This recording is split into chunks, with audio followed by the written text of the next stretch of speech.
Hello investors, welcome back to our channel Magic Trade Masters. इस हफ्ते के weekly technical pics section में हम एक और स्टॉक लेकर आए हैं, HEG। ये एक स्पेशलिटी केमिकल स्टॉक है। एज यूजुअल हम स्टार्ट करेंगे मंथली चार्ट से। हम देख सकते हैं जून 2023 में स्टॉक में हमें super trend, magic trend and EMA 50 तीनों क्रॉस और एक साथ दिया था। इसके बाद का हमारा पॉइंट क्या होता है? अगर मंथली ब्रेकआउट मिलता है तो हाँ, RSI 50 के ऊपर होना चाहिए, क्राइटेरिया है। ऑब्वियसली तो इसके बाद हमारा ये अगर हमारे एनालिसिस में आता है तो इसके बाद हम क्या करते हैं, हम देखते हैं वीकली मैजिक ट्रेंड का आइदर यू टर्न या रिजेक्शन पैटर्न। तो हम देखेंगे जून 2023 के बाद हमें वो मिला है या नहीं। सबसे पहले तो हम जून 2023 की लास्ट वीकली कैंडल को मार्क करेंगे। ये हमारी जून 2023 की लास्ट वीकली कैंडल है। इसके बाद हम देखेंगे rejection pattern on magic trend और यू टर्न पैटर्न। यहाँ हमें रिजेक्शन पैटर्न मिला था तो एंट्री यहाँ कहीं हमारी बन रही थी, बिकॉज ये हमारी रिजेक्शन कैंडल है। उसके बाद की ग्रीन कैंडल, उसके ऊपर में हम लोग अगर बात करें तो भी इस कैंडल, रिजेक्शन कैंडल के ऊपर यहाँ हमारी एंट्री थी। हमारी इनिशियल एंट्री बन रही थी अक्टूबर 2023 में, आई थिंक सेकेंड वीक में या सेकेंड वीक के कैंडल में। जो हमने मिस कर दिए, एनीवेज वो अगर मिस भी कर दिए हमने तो भी स्टॉक वहाँ से कुछ आगे गया नहीं। स्टॉक ने हमें ऑलमोस्ट हमारे स्टॉप लॉस के आसपास, क्योंकि हम लोग stop loss weekly major super trend के नीचे रखते हैं। अगर हम short to medium term trade की बात करें तो अगर हम लॉन्ग टर्म ट्रेड के लिए रखेंगे तो जनरली हम लोअर लोज के नीचे में स्टॉप लॉस रखते हैं। तो क्योंकि हम ये सिर्फ मीडियम टर्म ट्रेड के लिए इसका एनालिसिस कर रहे हैं, तो हम सोच समझ के चलेंगे कि हमने समवेयर यहाँ हमारा स्टॉप लॉस रखा होता 1400 के आसपास, जो स्टॉप लॉस लगा तो नहीं बट वहाँ उसके आसपास हमारा स्टॉक आया था। फिर वापस से हमें री एंट्री या फिर जो नए प्लेयर्स हैं उनके लिए री एंट्री यहाँ पर बनी है। वो प्राइस भी तकरीबन 1800 के आसपास ही है। फिलहाल स्टॉक चल रहा है 1750 के आसपास। चलो, ये तो हो गया एंट्री की बात, लेकिन पहले तो हम देख लेंगे हमारे weekly criterias, 3 major criterias, volume activity and RSI का क्लासिकल एंड अनक्लासिकल डाइवर्जेंस की बात करें।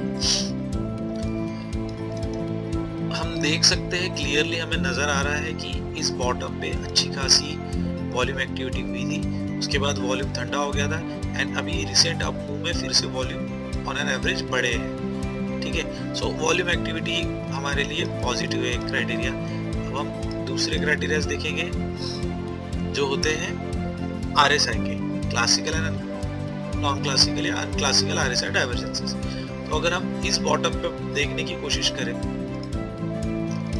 तो एक डाइवर्जेंस हमें मिला था, लेकिन ये हम ऑलमोस्ट 1 साल पहले की बात कर रहे हैं। तो हम इस बॉटम के डाइवर्जेंस को थोड़ा इग्नोर करेंगे और कोशिश करेंगे क्या रिसेंट बॉटम में हमें कुछ डाइवर्जेंस मिल रहा है क्या। तो अगर हम देखें यहाँ पे प्राइस ऑलमोस्ट इक्वल है, बट RSI थोड़ा सा हमें बुलिश डाइवर्जेंस दिखा रहा है। ये बहुत ज्यादा स्ट्रॉन्ग सिग्नल नहीं है बट एक अच्छा सिग्नल है। और अगर हम अनक्लासिकल RSI डाइवर्जेंस की बात देखने की कोशिश करें तो हम पहले तो हम इस RSI टॉप को मार्क कर लेंगे एंड उसके साथ के प्राइस के टॉप को मार्क कर लेंगे। ठीक है, तो हम अगर देखें तो ये जो हमारा RSI का टॉप था ये इस कैंडल पर ब्रेकआउट हुआ है, जो ये कैंडल बन रही है, लेकिन इस कैंडल ने इस प्रीवियस कैंडल का हाई ब्रेकआउट नहीं दिया है।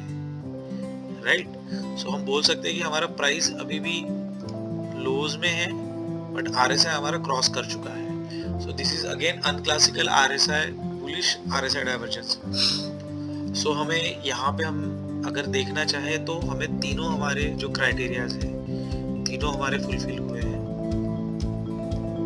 RSI का अनक्लासिकल एंड क्लासिकल, सो 1 2 3 तीनों के तीनों हमारे क्राइटेरिया यहाँ पे फुलफिल हो रहे हैं। सो अगर आप मुझे पूछना चाहो मेरे एक्सपीरियंस से तो ये एक अच्छा सिग्नल है, स्ट्रॉन्ग सिग्नल है, और हम इस स्टॉक में एंट्री लेके मिनिमम 1:3 के टारगेट के लिए आगे बढ़ सकते हैं। तो चलो अभी हम एंट्री तो वैसे मैंने डिस्कस कर ली थी, हम फिर से इसमें एंट्री एंड एग्जिट की टारगेट्स की बात करेंगे, वीकली चार्ट पे देखेंगे। पहले तो हम थोड़ा चार्ट को क्लियर कर लेंगे ताकि समझने में आसानी हो। फाइन, अभी RSI की हमें ज़रूरत है नहीं, हमारा एनालिसिस हो गया। तो ये हमारा एंट्री है, वैसा तो हमारा ये एंट्री था, अभी और नीचे चल रहा है तो हमारे लिए अच्छा ही है, फिर भी हम इसको एंट्री समझ के चलेंगे। मेजर सुपर ट्रेंड से थोड़ा नीचे बफर रख के हम लोग स्टॉप लॉस रखेंगे जो तकरीबन 22% के आसपास आ रहा है, और हम लोग एटलीस्ट इस टारगेट के लिए तो जाने की कोशिश करेंगे जो प्रीवियस हाईज है। सो ये 1:1.6 के पास आ रहा है। एनीवेज, सो ये हमें ठीक लगता है 1:1.6 1:1.6 to 1:1.8, सो 40% तो आसपास हमें मिलना चाहिए। बिकॉज ये प्रीवियस हाईज है तो चांसेस है कि यहाँ से थोड़ा रिवर्स एक्टिविटी मिले। ओके, हाँ, तो ये हम पहला टारगेट जो है 35 to 40% यहाँ पे निकाल सकते हैं, हम इसे मार्क कर लेंगे। एंड 1:3 के सेकेंड टारगेट के लिए हम लोग जा सकते हैं, ये हमारा सेकेंड टारगेट रहेगा। अगर आप लॉन्ग टर्म होल्ड करना चाहते हो तो स्टॉक अच्छा है, फंडामेंटली स्पेशलिटी केमिकल्स में वर्क करता है। आप इस स्टॉक को वीकली मेजर सुपर ट्रेंड के नीचे थोड़ा बफर रख के 1-2% का स्टॉप लॉस वहां रख के, या क्लोजिंग बेसिस पे नीचे स्टॉप लॉस रख के आप प्रीवियस ऑल टाइम हाई के लिए भी आप टारगेट कर सकते हो, जो तकरीबन 4000 के आसपास है, 4200 के।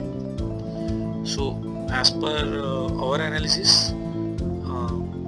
रिसेंट प्राइसेस पे एंट्री 1400 सवा 1400 के आसपास stop loss, initial stop loss जो आपको ऑब्वियसली ट्रेल करना है वीकली मेजर सुपर ट्रेंड के साथ।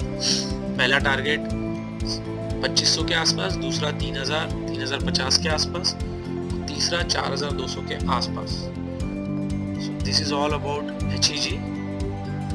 Thank you investors and happy investing. Bye.